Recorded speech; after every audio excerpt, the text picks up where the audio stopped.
সুপ্রিয় দর্শক, আসসালামু আলাইকুম ও রহমতুল্লাহ। আবার আজকে চলে আসলাম লাইভে আমার ওয়াইফরে নিয়ে। ওই ঠিক একই জায়গায়, পুরাতন জায়গা। আমাদের তো আসলে যাওয়ার জায়গাও নাই, গরিব মানুষ যা হয় আর কি। গরিব মানুষ না হলে তো বিভিন্ন জায়গায় গিয়ে বড় বড় সুন্দর সুন্দর জায়গায় সুন্দর সুন্দর ভিডিও বানাইতে পারতাম। জায়গা বলেন আর যা কিছুই বলেন, ঘুরে ফিরে ওই একই জায়গাতে আমরা ভিডিও করি। হয়তো আপনাদের ভালো লাগে না, কারো কারো ভালো লাগে। তবুও আমি আপনাদের উদ্দেশ্য করে, আপনাদের উদ্দেশ্যেই আমি ব্লগগুলো বানাই, যাতে আপনারা বেশি বেশি দেখেন, লাইক কমেন্ট করেন, শেয়ার করেন। আপনাদের একটা শেয়ারে একটা মানুষের ফিউচার চেঞ্জ হয়ে যাবে। এই বর্তমান আধুনিক যুগে এটাই ঘটতেছে। শত শত ভিডিও আমরা প্রতিদিনই ব্লগ বানাই, সব ব্লগ মানুষ দেখেই না। কেউ কেউ ফেসবুকে পেজে ঢুকে উপর দিকে চলে যায়, অনেক সুন্দর সুন্দর আকর্ষণীয় ভিডিওগুলো তারা দেখে না। তো যেটা দেখা যায় না বা দেখা যাবে না, যে ভিডিওগুলো ভালো হয় না, তারাই অনেক সময় করে কি সেগুলোতে লাইক কমেন্ট করে। তো আমি বলি না যে আমার ভিডিও ভালো হবে না খারাপ হবে,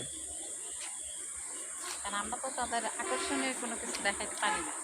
তো যাই হোক, খারাপ হোক ভালো হোক, আপনারা আমাদের ভিডিও দেখেন। আমরা কন্টিনিউ করার চেষ্টা করতেছি যে ভিডিও আরও বেশি বেশি ভিডিও বানাবো, আপনাদেরকে দেখাবো। সেই জন্য আজকেও আসলাম লাইভে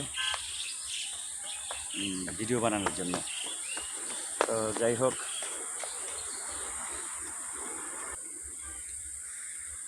হোক, যা বলতেছিলাম, প্রতিদিনের মতো আজকেও আমার স্ত্রী বলতেছে গানের আবদার।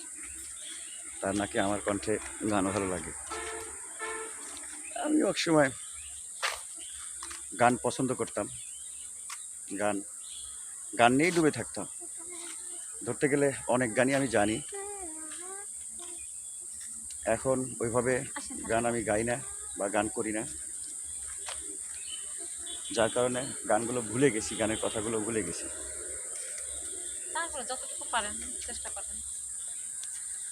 পৃথিবীর যত সুখ আমি তোমারই ছোঁয়াতে খুঁজে পেয়েছি, মনে হয় তোমাকে আমি জনম জনম ধরে পেয়েছি।